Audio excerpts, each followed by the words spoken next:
The African sulcata is the third largest species of tortoise on the entire planet. They're native to sub-Saharan Africa and have been featured in the show Breaking Bad, and we have one right here. This is Mr. T. I've had him since he was about the size of a mango, and now he's graduated to watermelon size. He's gonna outlive me, and you can see the rage and fury at the world in his eyes. I'm gonna set him down because he doesn't really want to be held. In their natural habitat, these tortoises can burrow up to 20 feet deep into the ground.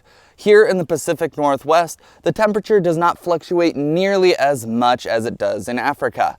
Because of this, their burrows are far shallower. But that's not to say it's any less impressive. This pole, for example, I'm gonna stick down and we're gonna see how far it will go.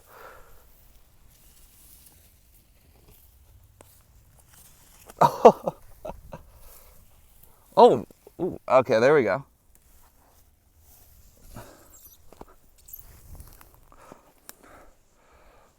So as you can see, the entire length of the pole, as well as to this point on my arm, is how deep the burrow is. Now, they make these burrows for a few reasons. The most important one is to get out of the sun when it's too hot out and to be a warm place to sleep at night. The temperature is a lot more consistent underground because it's not burdened by the day and night cycles of the surface.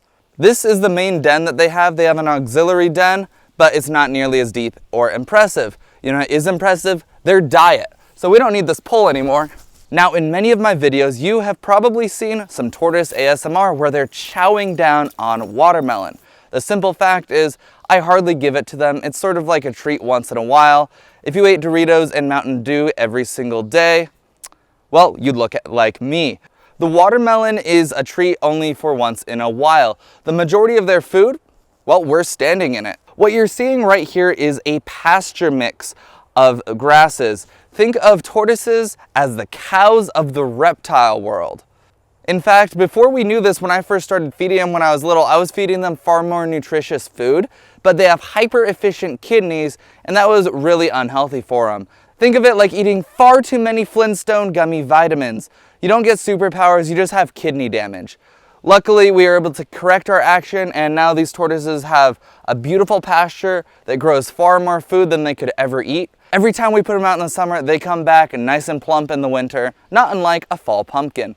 Mr. T and his brother, Collin, weighed in at 23 and 24 pounds respectively. Mr. T, being the elder of the two, weighed 24 pounds. They spend most of their day grazing in the sun, eating, and appearing on camera for pesky people like myself. Enough of me talking. You came here for one thing and one thing only: tortoise ASMR. So without further ado, here you go.